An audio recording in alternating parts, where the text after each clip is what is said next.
Assassinate হওয়ার পর সবার মনে খালি একটাই কোশ্চেন, কে করলো, কিভাবে করলো। এবার কোনো এভিডেন্সও ছিল না, কিন্তু এটা ছিল সারা এশিয়ার মধ্যে সবচেয়ে মিস্টেরিয়াস কেস।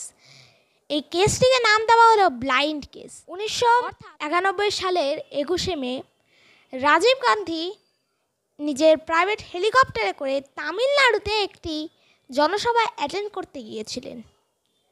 এটা একটি নর্মাল জনসভাই ছিল, এমন কোনো বিশেষ জনসভা ছিল না।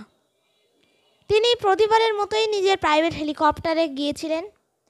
প্রাইভেট হেলিকপ্টারে নামার পর যারা হেলিকপ্টার ইঞ্জিনিয়ারিংয়ে কাজ করে তারা এসে রাজীব গান্ধীকে বলল যে হেলিকপ্টারে কিছু অসুবিধা আছে। এই কারণে রাজীব গান্ধী এবং তার যারা গার্ড, পার্সোনাল গার্ড, তাদের সঙ্গে তারা গাড়ি করেই তামিলনাড়ুর সেই জায়গাতে যাওয়ার চেষ্টা করছে যেখানে জনসভা হবে। কিন্তু সেই হেলিকপ্টারটি ঠিক হয়ে গেল এবং রাজীব গান্ধী নিজের পার্সোনাল গার্ডকে না নিয়েই হেলিকপ্টারে করে চলে গেলেন তামিলনাড়ুতে। এবার তামিলনাড়ুতে আসার পর তিনি সে জনসভায় ঢুকলেন। জনসভাও কোনো বিশেষ জনসভা ছিল না, একদম নর্মাল, সব সঠিক চলছিল। ওখানে রাজীব গান্ধী এবং ইন্দিরা গান্ধীর সম্বন্ধে খুবই আকর্ষণীয় গানও চলছিল। এরপর রাজীব গান্ধী নিজে একটি ভাষণ দিলেন।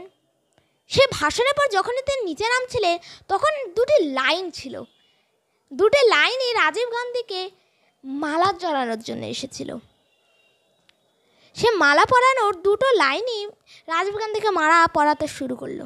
সেই লাইনের মাঝখান দিয়েই একটি মেয়ে, যে কিনা অরেঞ্জ এবং গ্রিন কালারে একটি সালোয়ার কামিজ পরে বেরোলো।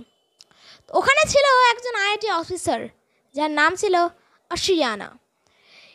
তিনি ছিলেন একজন তামিল অফিসার। তিনি ওই অরেঞ্জ এবং গ্রিন কালার পরা সালোয়ার কামিজের মেয়েটিকে রাজীব গান্ধীর কাছে আনতে দেননি।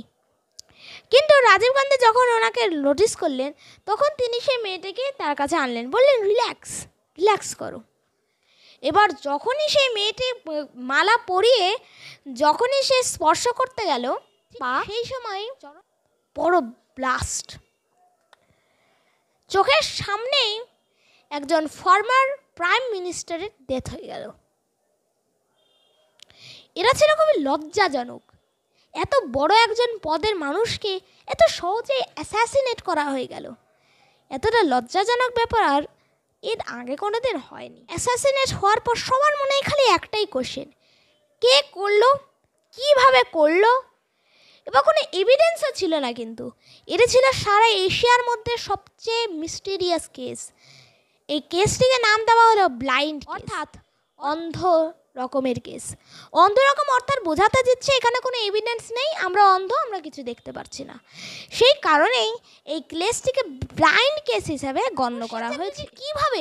কিভাবে ওরা রাজীব গান্ধী কিলারকে ধরলো, কিভাবে বুঝলো কি এর পিছনে কারা রয়েছে, আমরা সেই ব্যাপারেই আলোচনা করব। এটা ছিল যখন চলছিল পার্লামেন্টারি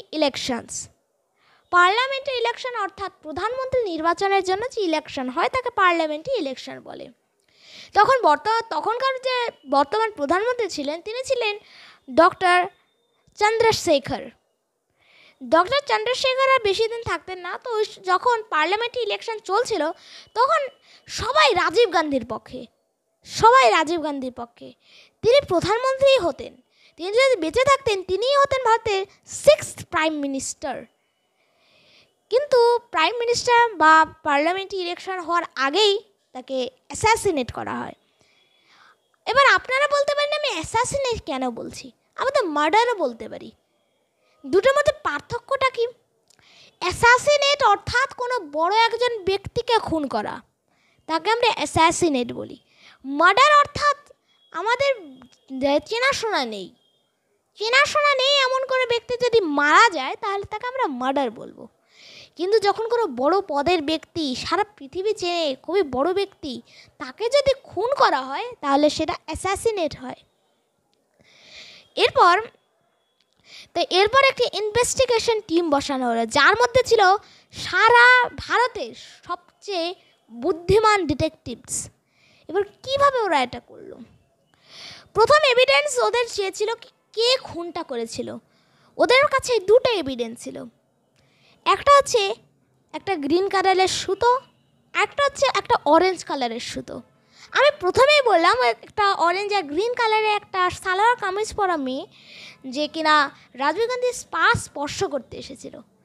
তবে সেখান থেকেই এটা এই থিওরিতে আসলো যে যে করেছে খুন তা সে কিনা গ্রিন বা অরেঞ্জ কালারের কোনো জামা পরেছে। এখান দিয়ে আমরা এই ক্লুটা পেলাম। এই তো সাইডে দিয়ে এখন তখন কারা কারা উপস্থিত ছিল সেইটা সম্বন্ধে জানা যাক। তখন উপস্থিত ছিল হরিবাবু নামে একজন প্রফেশনাল ফটোগ্রাফার। এই হরিবাবুর যে ক্যামেরা, সেই ক্যামেরাটা কিন্তু এখনও বেঁচে ছিল, মানে ক্যামেরা এখনও ধ্বংস হয়নি। তো সেই হরিবাবুর যে বাড়ি, তার মধ্যে পুলিশ তার রেইড ধরলো এবং সেই ক্যামেরা থেকে কিছু ছবি ওরা পেল। টোটাল এখানে 10টা ছবি ছিল, কিন্তু এদের মধ্যে সবচেয়ে ইম্পর্ট্যান্ট ছবিটা ছিল, সেই ছবিটাতে ছিল মোট 4 জন, যার মধ্যে আমরা একজনকে কোনো একটা জার্নালিস্টের মতো জার্নাল ধরতে দেখতে পারি, আর ওখানে আমরা দেখতে পারি একজন মেয়েকে যে কিনা ঠিক সেম গ্রিন কালারের এবং অরেঞ্জ কালারের সালোয়ার কামিজ পরে দাঁড়িয়েছিল।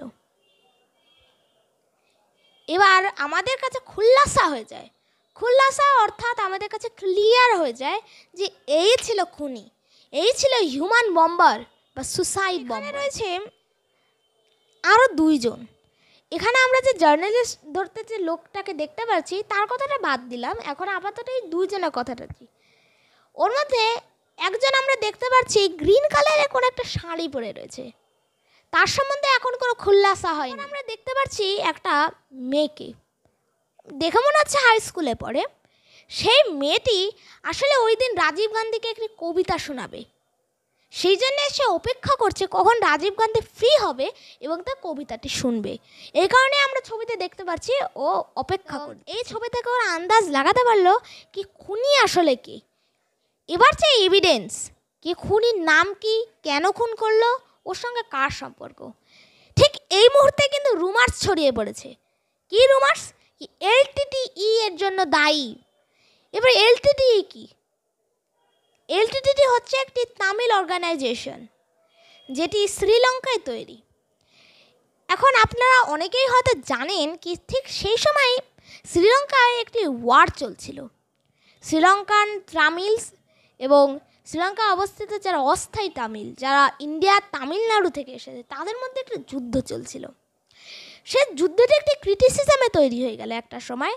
এই যুদ্ধটা কিন্তু যুদ্ধ চলছিল না, এটা একটা কোল্ড ওয়ার হিসাবে চলছিল। কিন্তু কি হলো, যখন তামিলনাড়ুর লোকেরা যখন শ্রীলঙ্কার তামিলস তাদেরকে রিজেক্ট করে দিল, তাদের কোনো অধিকার থাকবে না বলে গণ্য করে দিল, তখন হয়ে গেল কেস। তখন থেকে শুরু হলো কোল্ড ওয়ার, থেকে হয়ে গেল একটা রিয়াল ওয়ার, যে ওয়ার কিনা টানা 3 বছর ধরে চলেছিল।